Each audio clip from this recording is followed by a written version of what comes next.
Dia mencetak kaset untuk akhirnya bisa didengarkan sajak-sajak tersebut melalui kaset. No, dia menampilkan itu dalam bentuk visual, tulisan, teks, dan segala macam. Di sana visual sudah bekerja dengan cara yang sama seperti apa yang terjadi dengan audio kelak ketika misalnya harus dicetak dalam bentuk CD, dalam bentuk paparan siaran radio, dan segala macam dan segala macam. Dua hal yang berbeda inilah tempat berangkatnya dunia kreatif di ranah yang ada sekarang. Banyak yang kemudian mencoba menggali gitu. Ada nggak sih di dunia kreatif hal yang nggak berkaitan dengan dua benda ini? Contoh misalnya video, dia bilang bisa bergabung nih dua benda ini, atau teater bahkan. Apa yang terjadi dengan pantomim?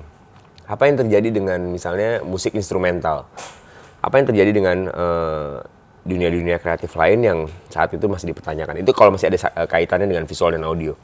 Bahkan yang nggak ada di visual dan audio pun orang masih mencoba untuk menggabungkan ini menjadi sebuah cerita kreatif.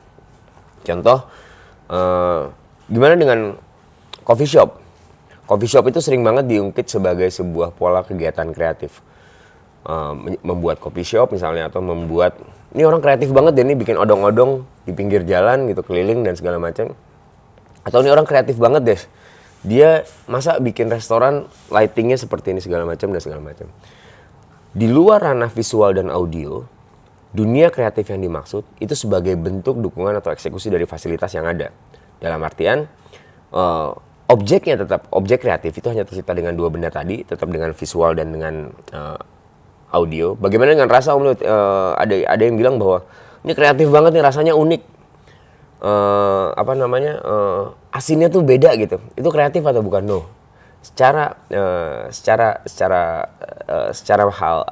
dasar, secara basis, dunia formal, ya pokoknya dunia yang bisa dikaitkan tanpa adanya sentuhan kreatif, ya bukan dunia kreatif namanya. Contoh, ketika bikin nasi goreng atau ketika menanak nasi, orang kreatif akan membuat atau misalnya mendisplay nasi tersebut dengan bentuk misalnya kerucut misalnya, atau dalam bentuk nasi tumpeng gitu, dengan hiasan-hiasan di sini dipotongin sama dia, dipotongin timunnya dengan visual yang baik sehingga ketika orang melihat, wah gila ini menarik banget. Nah disitulah proses kreatifnya bekerja. Tapi untuk hal-hal yang formal nggak bisa dikaitkan sama sekali.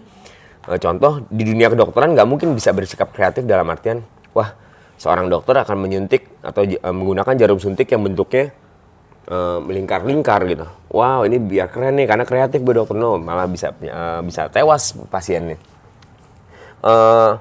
Militer akan menggunakan intuitif kreatif dalam menembak. Wah, nembak kalau cuma langsung kayak gitu kurang keren, gue pakai ini deh. Jadi gue pantulin dulu ke tembok, nih nanti di situ ada karet, nanti karetnya bakal nembak ke sana. Karena gue kreatif orangnya. No, nggak bisa karena kerja formal, mengendari kendaraan mobil misalnya. Seorang driver gitu ya, yang ada di ranah formal, mencoba berpikir kreatif. Gue driver nih, gue pengen kreatif nih. Karena gue pengen menciptakan keindahan dalam berkendara, yang harusnya lurus doang gitu, gue akan belok-belokin ke kiri dan ke kanan dan segala macam. Gak tercapailah sebuah kegiatan formal tadi di ranah yang sesungguhnya sebagai fungsi. Bahwa dokter fungsinya adalah menyembuhkan pasien, militer fungsinya untuk menjaga keamanan negara, apapun driver misalnya fungsinya untuk mengantarkan seseorang dari satu tempat ke tempat lain, dan segala macam, dan itu sama sekali nggak bisa disentuh dengan ranah-ranah kreatif apapun. Tapi secara visual dan audio untuk bisa berjalan beriringan dengan dunia formal tadi, contoh di dunia coffee shop misalnya, di sana akan bekerjalah seorang dengan kemampuan visual yang baik untuk mendesain coffee shop tersebut menjadi indah, sehingga orang yang datang sana akan nyaman, akan tenang, akan senang dan segala macam.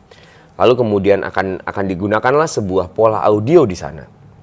Akan ada style musik di sana, akan ada musik yang mengiringi para pengunjung coffee shop tersebut agar tetap bisa stay di sana, tetap bisa menikmati alunan lagu di sana sehingga dia akan betah nongkrong di sana. Dan driver pun demikian. Ketika sudah jadi driver akan gue cat mobilnya yang jadi warnanya indah, bagus. Atau misalnya akan di-set lah dashboardnya dengan warna-warna yang baik, visual-visual yang baik sehingga dia akan nyaman berkendara. Akan disetelkanlah sebuah lagu agar dia selama berkendara bisa menikmati perjalanan dengan cara mendengarkan lagu. Disitulah kinerja kreatif bekerja.